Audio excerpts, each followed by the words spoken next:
What's going on, everyone? Welcome back to the show. So today we're going to take a look and a listen to Senator Masto. She's going to be asking questions of Mr. Bisignano. He is the nominee for the Social Security Commissioner position. So we'll see what questions he has to ask, and we'll hear his response. But first off, you guys can do me a favor. Please like the video. And if you're watching this video and you want to see more content like this, please consider subscribing to the channel.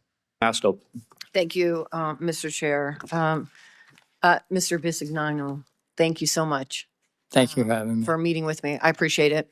Welcome. Congratulations on your nomination. Welcome to your family. Let me just get a couple of questions out of the way, and hopefully we just have this candid conversation and we carry it through like we did in my office. Recently, in an interview with Joe Rogan on February 28th, Elon Musk called Social Security the biggest Ponzi scheme of all time. Do you believe that Social Security is a Ponzi scheme? I believe it's a promise to pay. It's an 89-year institution so far. It will continue. Yes or no? Do you think it's a Ponzi scheme? It's a promise to pay. In a podcast appearance last week, Commerce Secretary Howard Lutnick suggested that only fraudsters would complain about missing a Social Security check and that most people wouldn't mind if the government simply skipped a payment. Do you agree with Secretary Lutnick that only fraudsters complain when the government fails to send Social Security checks? I don't think anyone would appreciate not getting their Social Security check on time. I'm sorry, say that again? I said I don't think anyone would appreciate not getting their Social Security check on time. So you would agree they're not fraudsters? I'm answering what you asked, so I think. Well, that's the question is, his implication is if you're questioning whether you got your check or not, you're probably a fraudster. Would you agree with that? It'd be hard to get to that conclusion. Pardon me? It'd be hard to get to that conclusion. Okay. Now, let me ask you this as well. The current Social Security Administrator briefly ended a contract that had allowed parents of newborn babies in Maine to sign their children up for Social Security number at the hospital. Instead, he required them to do so in person at an office. The current administrator, according to a New York Times article, said he had ordered the move after watching Governor Janet Mills clash with Mr. Trump at the White House. He then quickly reversed that decision, but said he did it because he felt that the governor of Maine was not being real cordial to the president. Do you think Social Security should be used as a political weapon against individuals in the future? As I said in my opening comments, it's the most bipartisan thing we have. I believe its job is to deliver for the American population. I agree, but do you think it should be used as a political weapon at the whim of somebody who wants to show fealty to the president? I don't think it should be. Good. That's the right answer. It should not be, because everything you've said up until now has agreed that we should get the benefits out to individuals, that we should ensure that our focus is making those that need this disability benefits or who worked hard their entire lives are entitled to these benefits, really get them. So I appreciate that comment. Let me also jump back to a couple of questions. The Social Security Administrator, let me jump to this. More than 570,000 Nevadans rely on Social Security after paying into it for decades, yet they face long wait times and inaccessible offices, problems that have only worsened under the so-called efficiency measures introduced by DOGE. DOGE has cut staff, they've closed field offices, and they've shifted services online. I'm hopeful that you are going to address this issue. And as you think about moving into this office, what are you going to do based on all of the complaints that we are hearing now? They're more so than before this administration came into office. How do you expect to, in the first 100 days, address these issues? I'm a battle-tested executive.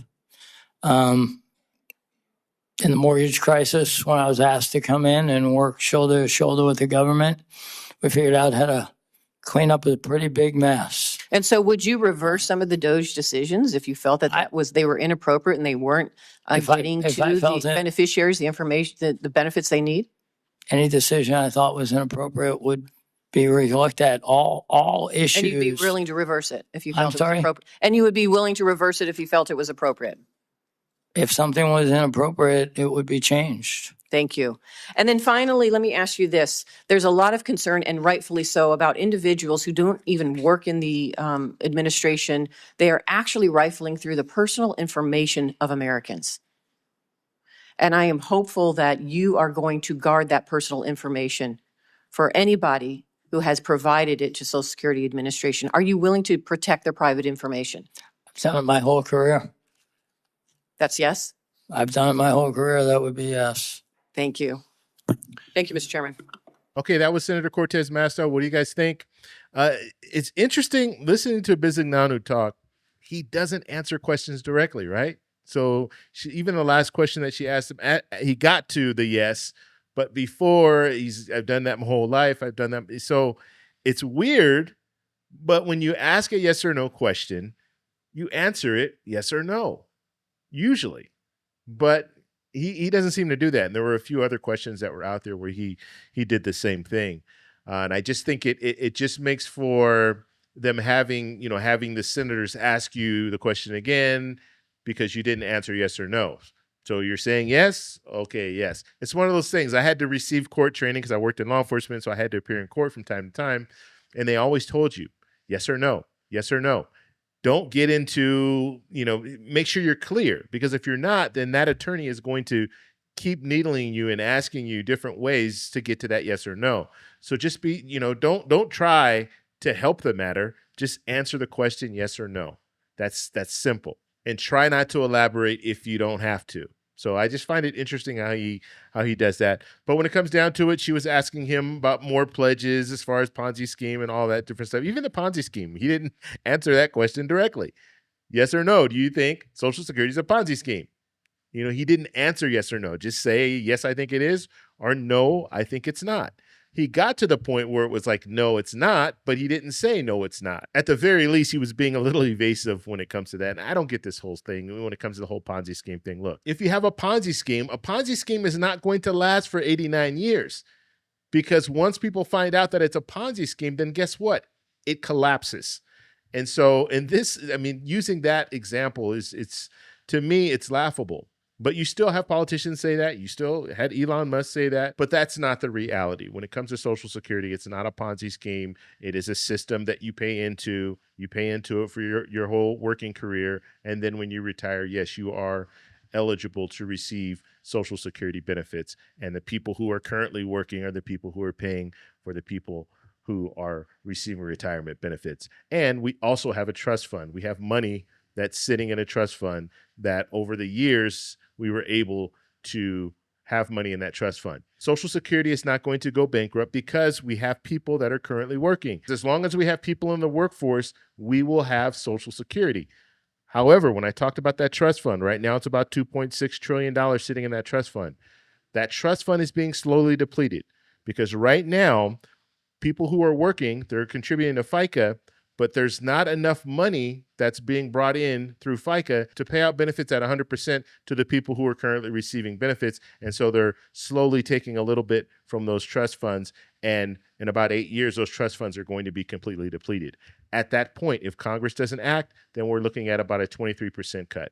So that's what we're looking at.